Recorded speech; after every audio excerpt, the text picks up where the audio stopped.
Hey guys, my name is Matumio, and today I am happy to say that we now know a little bit more information about what's going on with Battlefield 4. DICE just released an article outlining some things that we can expect in the upcoming months, and the first thing that has me extremely excited is that we now know that the Naval Strike DLC, the third in the list or the one right after Second Assault, is going to be launching for premium members in late March. This is going to include 4 new maps, which we already knew about, but what has me all riled up is that it's going to also have 5 new weapons. We don't know what these weapons are at this point. I know a lot of people are crossing their fingers that the AN-94 is going to be one of them. That was a fan favorite back in Battlefield 3, or maybe even the M16A3, but the fact that they are even giving us new weapons for this DLC is fantastic.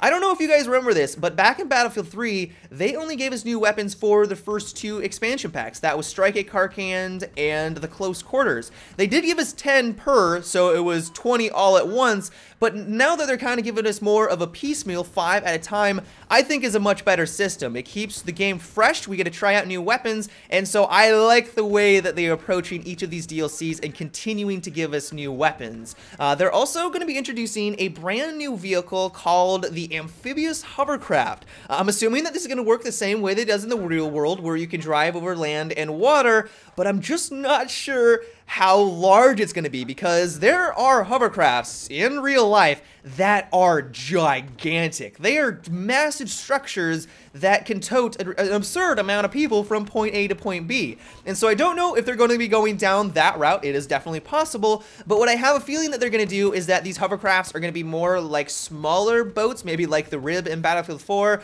where it can transport a couple of people, but it's not going to be this massive superstructure that we have in the real world. Only time will tell. They may surprise me completely, and we may have just these massive hovercrafts, but I would bet on the smaller versions. They are also going to be giving us 2 brand new gadgets. One of them is the 3GL, and the second is the anti-helicopter mine. The 3GL is going to be a semi-automatic grenade launcher, which is going to hold 3 grenades before you have to reload, and I'm assuming these grenades aren't going to hit as hard as the normal grenade launcher. If they did, I don't know why you would ever want to use the normal M320. I mean, if they hit just as hard and you didn't have to reload as often, I don't know what the incentive would be to use one over the other, and I think everyone would gravitate on over towards the 3GL. And so I would assume that the new version would be more of a spammy type of a grenade launcher. It would be a lot more effective at suppressing targets, but just not as great at taking out a target instantaneously. But as for the anti-helicopter mines, this is where things get very interesting, because the way it works, or I'm assuming the way it works, is that you'll place this down as an engineer, and then once a helicopter flies on over, it's going to do a massive amount of damage.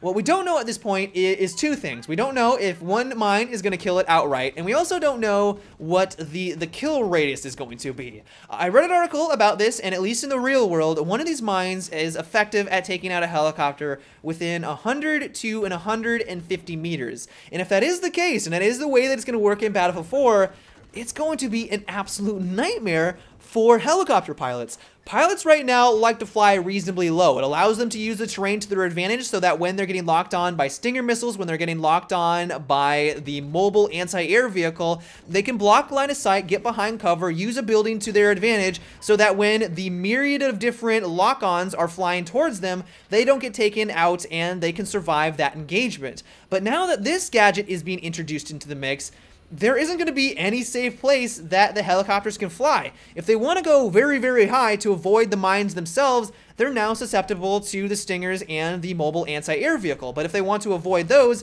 well, they're not really avoiding them, because they're still going to be able to get locked on by Stingers and the anti-air. But if they want to fly low to block line of sight, they can now be taken out by the mines themselves. And so I don't know why DICE is adding in another way to take out helicopters. It seems overkill. There is already an absurd amount of anti-air in the game already.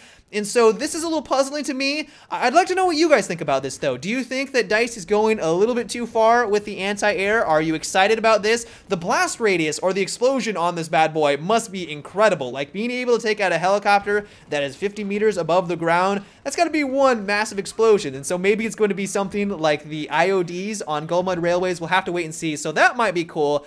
But once again, I just feel like this is just a little bit too much anti-air. But let me know your thoughts down below. But what has me extremely excited is that DICE is going to be reintroducing Titan mode that was first introduced in Battlefield 2142. If you've never heard of this game mode, it's a little complex, and so I will leave a link down below in the description that does a phenomenal job explaining how the game mode works. But in the short version, it's basically conquest and rush combined with base defense. So there's going to be 2 carriers. I'm assuming they're going to be 2 massive carriers, because this isn't the future. In Battlefield 2142, there were massive Titans floating up in the sky, where the objective is to destroy the enemy team's carrier. And there are a lot of different ways that you can do it. And so once again, I will leave a link down below in the description that does it justice. It does a phenomenal job explaining how this mode works. But I cannot wait to see how they make the slight tweaks and changes to make it work in a modern day first-person shooter, but I can just not wait to get my hands on this game mode. But that is about all the new information that we have learned from the Naval Strike DLC. I hope you guys enjoyed. Let me know what you think about all of these new details. Are you excited about the new weapons? Which ones would you like to see introduced? What do you guys think about the anti-helicopter mine and the 3GL grenade launcher? Let me know down below in the comment section. But until tomorrow, have a good one and take it easy.